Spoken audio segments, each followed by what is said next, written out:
네, 샬롬. 여러분, 오늘은 부활주일이었죠? 오늘은 예수님께서 십자가에 죽으시고 부활하시는 그날을 기념하는 날입니다. 그래서 오늘은 선생님들과 함께 간단한 연극도 준비했고요. 그리고 오늘 본문을 통해서 우리는 부활 이후에 예수님의 제자들이 어떻게 살아가야 하는지, 또 어떻게 살아갔는지를 보고 우리 또한 어떻게 살아가야 할지를 한번 고민해보는 시간 가져보도록 하겠습니다. 먼저 영상 먼저 보도록 하겠습니다.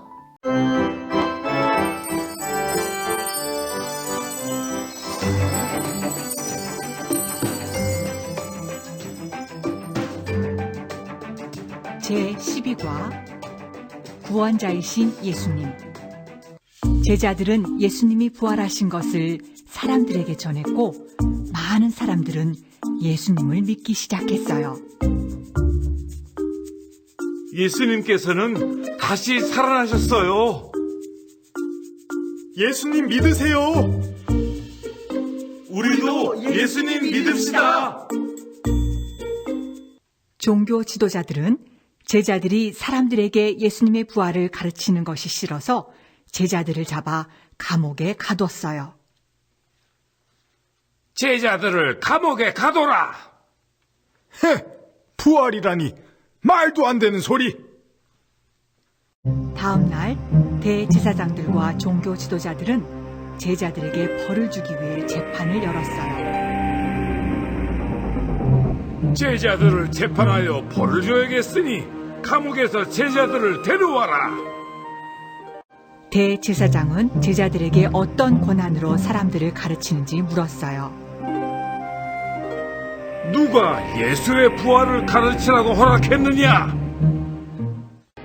이에 성령이 충만한 베드로가 부활하신 예수님의 이름으로 착한 일을 하는 것이라고 대답했어요. 당신들이 십자가에 못 박아 죽였지만 다시 살아나신 예수님의 이름으로 일합니다. 또 예수의 이름을 전하네. 베드로는 더 더욱 큰 목소리로 예수님의 이름으로만 구원을 받을 수 있다고 외쳤어요. 대제사장과 종교 지도자들은 더 이상 제자들을 꾸짖을 수 없었어요. 오직 예수님의 이름으로만 구원을 받을 수 있어요. 네, 여러분 우리 공과책을 통해서 함께 하나님 말씀 배워보도록 하겠습니다. 먼저 우리 여기 있는 그림을 한번 살펴볼게요. 예수님의 제자들은 예수님이 부활하신 것을 보았고 본 것을 사람들에게 전했어요. 그리고 많은 사람들이 예수님을 믿기 시작했습니다. 성경에는 5,000명이 넘는 사람들이 예수님을 믿었다라고 말하고 있어요.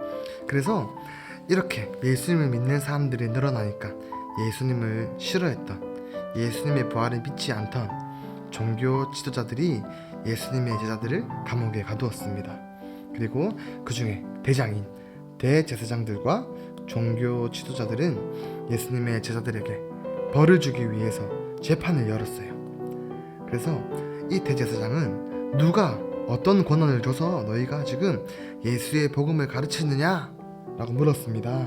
이때 성령이 충만한 베드로가 우리는 예수님의 이름으로 착한 일을 하는 것이다 라고 대답했고요. 그리고 심지어 당신들이 죽인 예수님은 다시 살아나셨고 나는 그것을 전한다 라고 이야기했고요. 그리고 오직 예수님의 이름으로만 구원을 받을 수 있다 라고 당당하게 복음을 전하는 그러한 증인이 되었습니다. 우리 그렇게 예수님을 자신있게 전하는 베드로를 스티커로 한번 붙여보도록 하겠습니다. 네, 베드로는 이렇게 많은 사람들에게 예수님의 복음을 증거하다가 감옥에 갇혔죠.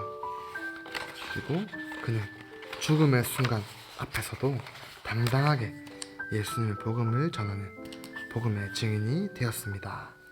자, 우리 내용에 맞는 것에 동그라미, 알맞지 않은 것에 X표를 한번 쳐보도록 하겠습니다. 제자들이 많은 사람들에게 전한 것은 뭘까요? 부활하신 예수님일까요? 아니면 바울일까요? 네, 바로 부활하신 예수님을 전했습니다. 예수님의 부활을 전하는 제자들은 마음껏 전도했을까요? 아니면 붙잡혔을까요? 네, 예수님의 제자들은 붙잡히게 되었습니다. 그리고 베드로는 착한 일을 누구의 이름으로 한다라고 말했나요? 예수님의 이름으로 한다고 말했나요? 아니면 우상의 이름으로 한다고 말했나요? 바로 예수님의 이름으로 한다라고 당당하게 선포했습니다. 말씀 다지기 한번 해볼게요. 제자들이 전한 말을 듣고 많은 사람들이 누구를 믿기 시작했는지 한번 동그라미표 쳐볼까요? 빌라도를 믿었나요? 종교 지도자들을 믿었나요? 아니에요. 많은 사람들은 바로 예수님을 믿기 시작했습니다. 예수님의 제자들은 예수님께 배운 것들, 그리고 예수님께서 보여주신 것들, 바로 그 복음의 이야기를 많은 사람들에게 전했고, 그리고 그 복음의 메시지는 바로 그리스도께서 십자가에서 죽으셨지만 부활하셔서 하나님 나라로 올라가시고 그분은 다시 오실 것이다. 우리는 그분을 믿음으로 말미암아 구원을 받을 수 있다. 라는 바로 복음의 메시지였습니다. 우리 빈칸에 알맞은 답을 한번 적어볼게요. 제자들은 누구의 무엇을 많은 사람들에게 전했나요? 바로 예수님의 부활입니다.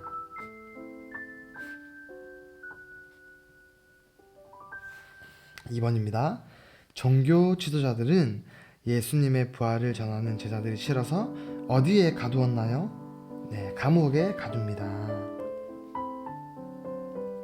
그리고 이렇게 감옥에 가둔 대제사장들과 종교 지도자들은 제자들에게 무엇을 주려고 재판을 열었나요? 바로 벌을 주려고 재판을 열었습니다. 그래서 벌을 줘서 더 이상 예수님을 전하지 못하도록 하려고 했어요.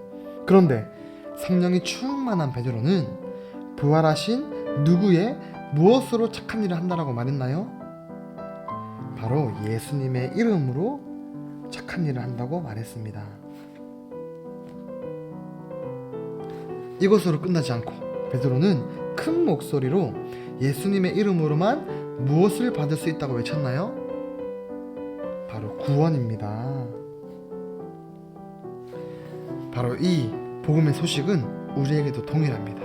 다른 것이 아니라 오직 예수 그리스도의 이름, 그분의 복음, 그것만으로 우리는 구원을 받을 수 있습니다. 자, 전도사님을 따라서 큰 소리로 한번 읽어볼까요? 오직 예수님의 이름으로만 구원을 받을 수 있어요. 시작. 네, 잘했습니다. 우리 활동하기 마지막으로 한번 해볼게요. 우리 위에 그림의 사람들이 한 일이 맞는 것을 찾아서 한번 연결시켜 보겠습니다. 먼저 제자들은 어떻게 했나요? 예수님의 부활을 많은 사람들에게 전했습니다. 그리고 붙잡힌 베드로는 어떻게 했나요? 예수님의 이름으로만 구원을 받을 수 있다고 당당하게 외쳤습니다. 여기서 사람들은 베드로에게 벌을 주려고 불렀는데 베드로는 그 자리에서 나는 오직 예수 그리스도의 이름으로만 착한 일을 하고 예수 그리스도의 이름만 선포하고 우리는 그것으로 말미암아 구원을 받을 수 있다 라고 목숨이 놓여있는 순간에서도 베드로는 당당하게 복음을 전했습니다. 자, 종교 지도자들은 어떻게 했을까요? 이 사람들은 부활을 믿지 않았어요. 이 사람들은 부활하신 예수님을 믿지 않고 예수님의 시체가 없어진 것은 예수님의 제자들 중에 누군가가 도둑질해서 그 시체를 가져갔다 라고 생각하던 사람들이었어요. 그래서 이 종교 지도자들은 예수님의 부활을 전하는 제자들이 싫어서 감옥에 가두었습니다. 그리고 마지막으로 이 대제사장은 제자들에게 벌을 주기 위해서 재판을 열었습니다. 여러분, 우리는 이렇게 예수님의 제자들이 어떻게 살아갔는지를 살펴볼 수 있었습니다. 예수님이 약속하신 성령은 예수님의 제자들을 예수님의 증인이 되도록 만들었습니다. 그리고 이들은 죽음의 순간까지도 예수님의 복음을 전했습니다.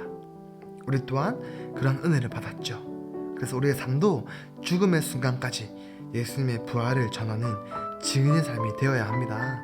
바라는 것은 이번 한 주 동안 우리 사랑꾼 모든 지체들의 삶에서 예수님의 부활을 경험하고 그 은혜를 깨닫고 그리고 우리 주변에 예수님의 부활을 증거하는 참된 증인들이 되었으면 좋겠어요.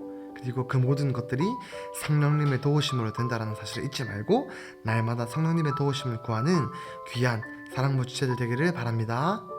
네, 여러분, 이렇게 예수님의 제자들은 예수님께서 하나님 나라로 올라가실 때에 약속하신 성령을 받고 그리스도의 제자로 살면서 죽음도 두려워하지 않고 당당하게 예수님의 복음을 전하며 살았습니다. 우리의 삶 또한 그러한 삶이 되기를 원합니다. 우리 오늘 부활주의를 기점으로 매일매일의 삶에서 예수님의 부활을 경험하는 삶이 되고 그 부활을 온 세상에 전하는 당당한 예수님의 증인들이 되기를 소망합니다. 그러면 아직 나가지 마시고 우리 소회의실에서 담당 선생님들과 함께 교제하는 시간 가져보도록 하겠습니다.